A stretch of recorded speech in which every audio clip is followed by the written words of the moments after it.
Welcome back, YouTube. And today we're going to be talking about how to sanction an attorney without an attorney. And I know it sounds complicated, but it really isn't that complicated at all. One thing I want to tell you is that attorneys have a code of ethics that they're supposed to adhere to when they raise their hand up and they swear in as an attorney. But you will have, in some cases, attorneys don't play fair and they do things that are skeptical and questionable. And so that's where the motions for sanctions come in. So I'm going to use myself as an example. I had an attorney, I filed for a motion for summary judgment. And then the attorney turned around and filed for discovery. And then they asked me for everything that I had already gave them again, except they had asked me 1, 2, 3. They asked me the same question. Then they would switch a word around. Then they switch another around and switch.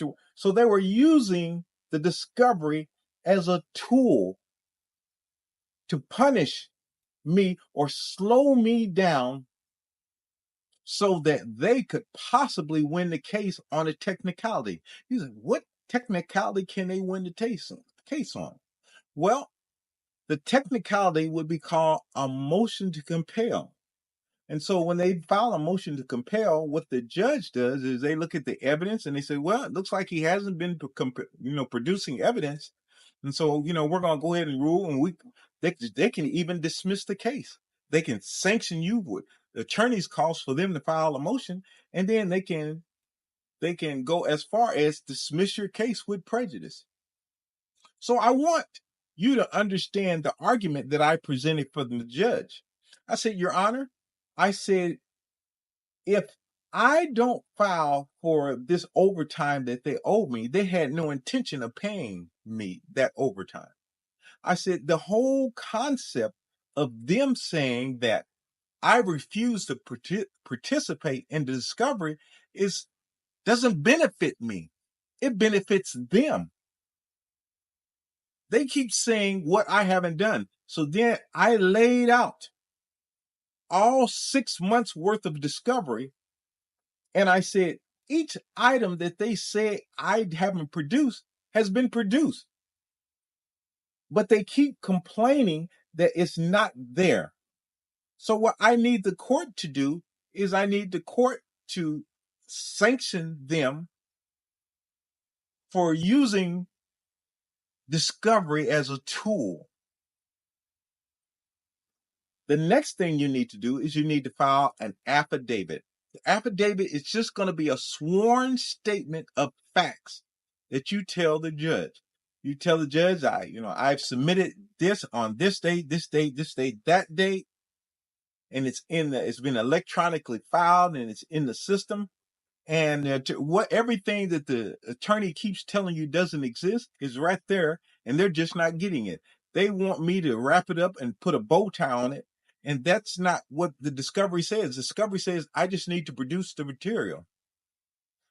The one thing I want you to understand, like I explained to the judge, I have nothing to gain by not participating in the discovery. I have everything to lose.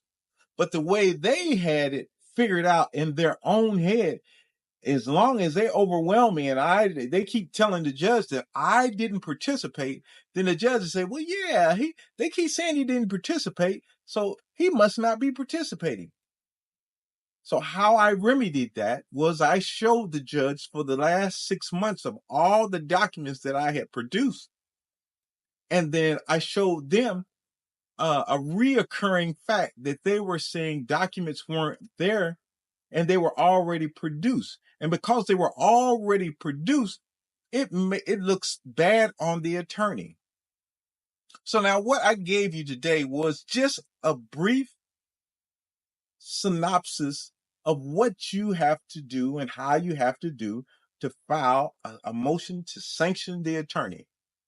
You need to lay out your facts, show that you've done what you said you were going to do, and then support it with an affidavit and submit that to the court.